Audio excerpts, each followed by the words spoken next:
Comment faire pour aller chercher le plugin pour convertir les fichiers d'appareil photo Canon en ProRes pour pouvoir les monter dans Final Cut Pro? On peut utiliser bien sûr MPEG Stream Clip, on peut utiliser également Compressor, mais on peut aller chercher le plugin Canon ES E1 plugin. On va le chercher sur Google et on va le télécharger. Et il s'appelle donc EOS Movie Plugin pour Final Cut Pro. Une fois qu'on l'a eu chargé, on l'installe et on va ouvrir Final Cut Pro. Quand on est dans Final Cut Pro, on va chercher la fenêtre, cette fenêtre-là. Comment y arrive-t-on?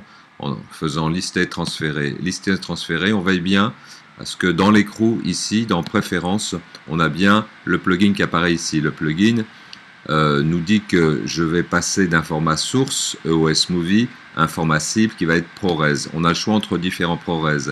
Pour que la qualité soit correcte, sans perdre, on va choisir Apple ProRes 422. Une fois qu'on choisit Apple ProRes 422, les fichiers en H264 de chez Canon seront convertis en Apple ProRes. Ils pourront être montés facilement.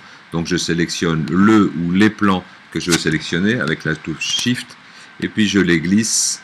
Tiens, avant d'ailleurs, on va regarder qu'on a bien effectivement le codec cible, c'est de l'EOS Movie, le format source, et on va le convertir en Apple ProRes 422, tout va bien. Donc je sélectionne le ou les plans que je cherche à convertir, je les glisse dans la fenêtre du bas, et il va y avoir un temps de rendu. Ce temps de rendu n'est pas négligeable, il va créer un nouveau média, donc attention, ça va prendre à peu près 3 fois plus de place que les médias d'origine. Donc on refait une copie, ça prend 3 fois plus de place, mais les rushs qu'on va avoir ainsi créés vont pouvoir être montables facilement.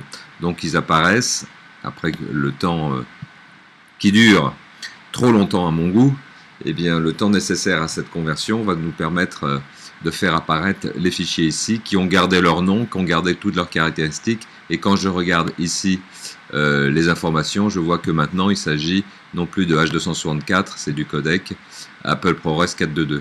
Donc ce que je fais, je glisse mon plan, une fois que j'ai ça, bien sûr, je ferme ma fenêtre, et je vais double-cliquer ici, et au moment de l'import, la première fois, il me demande, voulez-vous changer le réglage de séquence? Bien sûr, oui, comme ça, toute ma séquence sera en Apple ProRes 422, et donc ça sera beaucoup plus simple pour le montage. Donc mon deuxième plan, le voici, et je vais prendre Mark-in ici, par exemple, et ici, Mark-in, Mark-out, ici, Mark-out, voilà, et je monte mon deuxième plan. Voilà, donc je vais pouvoir monter mes deux plans. Et pour la sortie, quand je fais un export, si je fais un export en QuickTime, le plus simple, c'est de faire un export via la conversion QuickTime. Et quand je vais le mettre sur YouTube, je vais changer les options.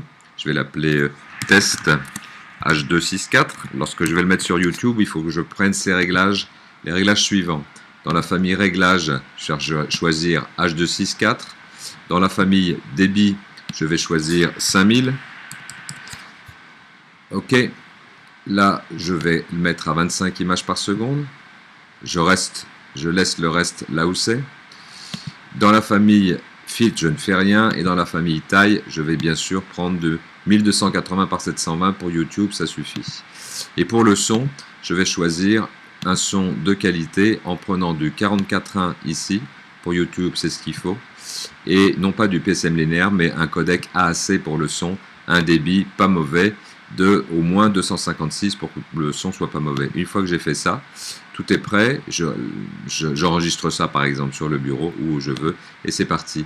Et à la fin, donc le temps n'est pas négligeable non plus, là j'ai une toute petite séquence donc ça va être assez rapide.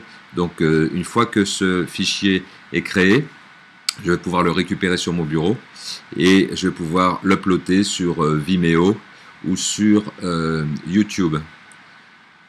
Voilà, et il aura toutes les caractéristiques nécessaires. Ça sera un fichier en H264. Je vais d'ailleurs le récupérer ici. Ce fichier sur mon bureau, je vois qu'il s'appelle H264. Il s'appelle test. Je vais le trouver ici. Test H264. Si je l'ouvre dans QuickTime, je vois que dans ici fenêtre, je vois que effectivement c'est un H264, donc encapsulé dans du point move, c'est bon. Il fait 1280 par 720, ça suffit pour Internet. Le codec son, c'est bien de l'AAC à 44.1. en stéréo. La fréquence est de 25 images par seconde et le débit est autour de 5 mégabits par seconde. Tout va bien. Merci, à bientôt.